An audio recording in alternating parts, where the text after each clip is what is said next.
can safely say never before have I found my position less enviable than I do today.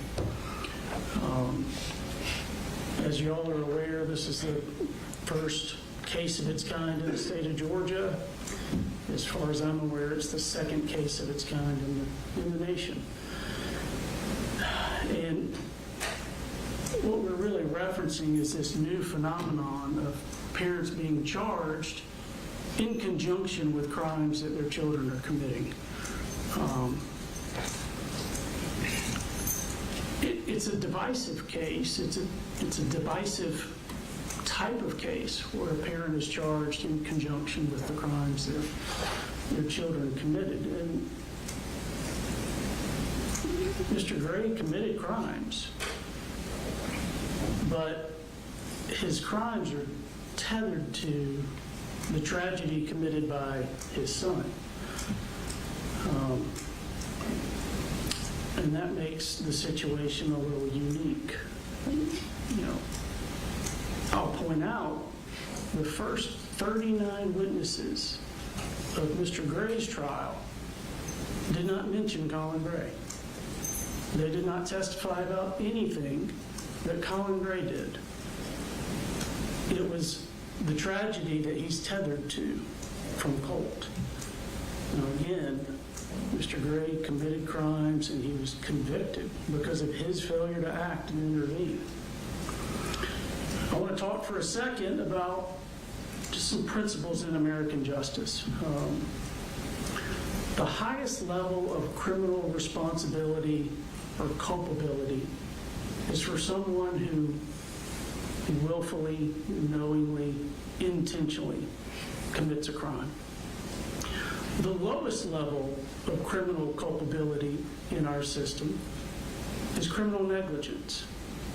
You didn't intend to commit a crime, but you ignored foreseeable harm. You failed to act in a certain way. You failed to intervene. And there's an easy example. Take a premeditated murder.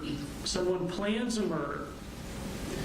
They want to kill someone, and they follow through on that plan, and they shoot him with a gun and kill him. And then in the other situation, someone's playing around with a loaded gun, recklessly, negligently, and they accidentally shoot and kill someone. Those crimes aren't punished the same. One is intentional, one is negligent. I want to point out that every one of the 27 charges that Colin Gray was convicted of are criminal negligence. Every one of them. Punishing criminal negligence is not easy, in part because they didn't intend to commit a crime. The punishment generally comes from the foreseeability of the harm and from the damage that results. It is clear you failed as a parent. You did not provide a stable household. You did not have things in check with Marcy's issues and what the kids were being exposed to. You did not have Colt in activities that a boy should be in, where he's making connections with other children in person, where he feels loved, where he feels accepted.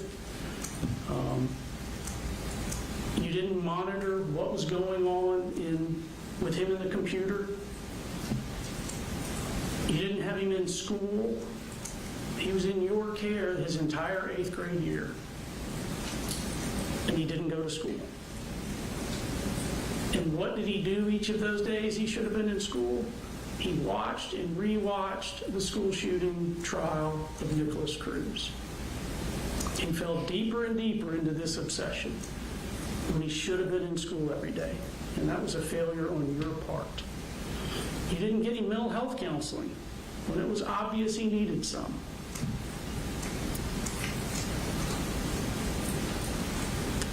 None of those failures helped your case, but those aren't why you were convicted. You were convicted because the warning lights were flashing brighter and brighter, and you didn't get him help, and you didn't remove his access to the guns. I recognize that no parent believes that their child is capable of committing a heinous crime. No parent thinks that their child is going to be the next school shooter. But it became more and more obvious that something bad was going to happen. At a minimum, you should have believed that Colt would commit suicide. And you failed to do the simplest things to prevent this. You had gun locks, and you didn't use them. You could have got $100-something safe and put the guns in the safe. If you had done that, you wouldn't be here today. You could have removed the ammo and the magazines from the house, and if you'd done that, you wouldn't be here today. You could have let someone else hold the guns while you got Colt help. If you'd done that, you wouldn't be here today. If you had done any of those things, Ms. Yeremy, Mr. Aspinwall, Mason, Christian would be here today. And your negligence didn't arise in an instant. It was repeated day after day. The entire first month of school was an opportunity to remove the guns to get Colt help. And you failed.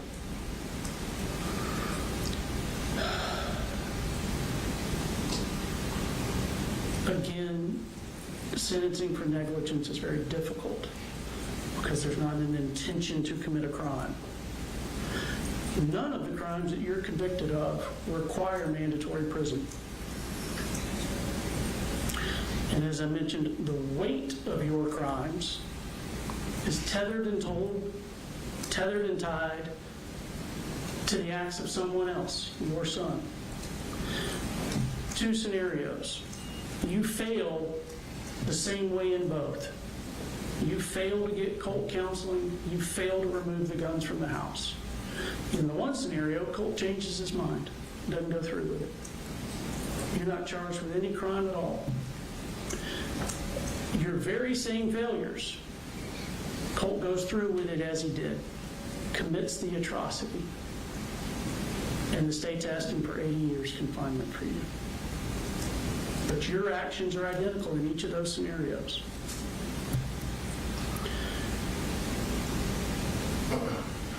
My heart aches for everyone that was there that day, for all of you that have been impacted by it. But the law requires that I set aside emotion. I don't get to sentence with passion. I have the nearly impossible task of sentencing you without passion, despite the immeasurable heartache that you've caused. On September 4, 2024, lives and families were forever altered. You are the but for you failing to get Colt help, but for your failure to remove access to the guns. This doesn't happen. September 4th would have been a normal day. Mr. Aspinwall, Ms. Yeremy, Mason, Christian, Mr. Phoenix, Natalie, Melanie, Taylor, Jackson, they all would have gone home as normal to have dinner with their loved ones.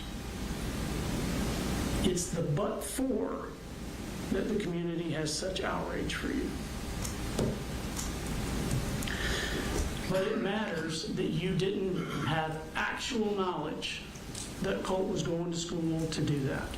It matters that you didn't intentionally commit a crime. It matters that you didn't plan an attack. It matters that you didn't seek to harm anyone. It matters that you didn't pull a trigger.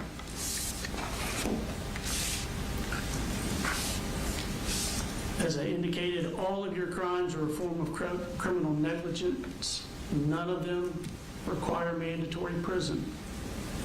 I don't have a concern that you're going to commit future crimes. You're 55 years old and you have no criminal history. You didn't intend to commit these crimes that you've been convicted of. But the loss here is profound.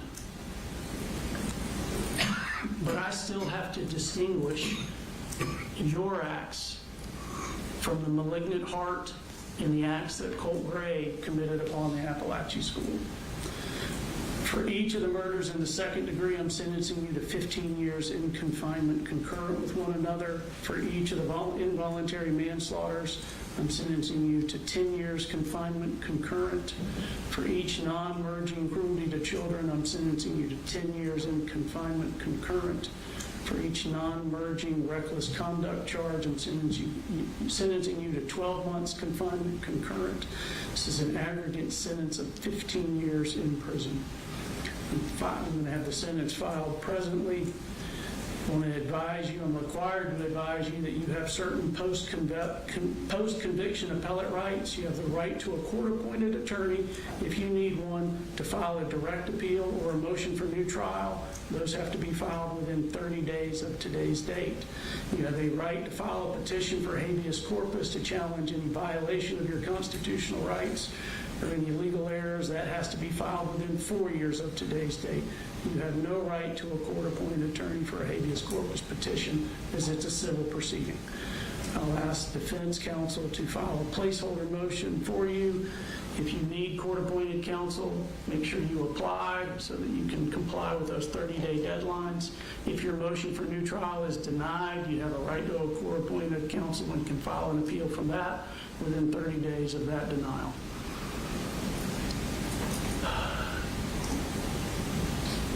This only closes the legal chapter of this horror.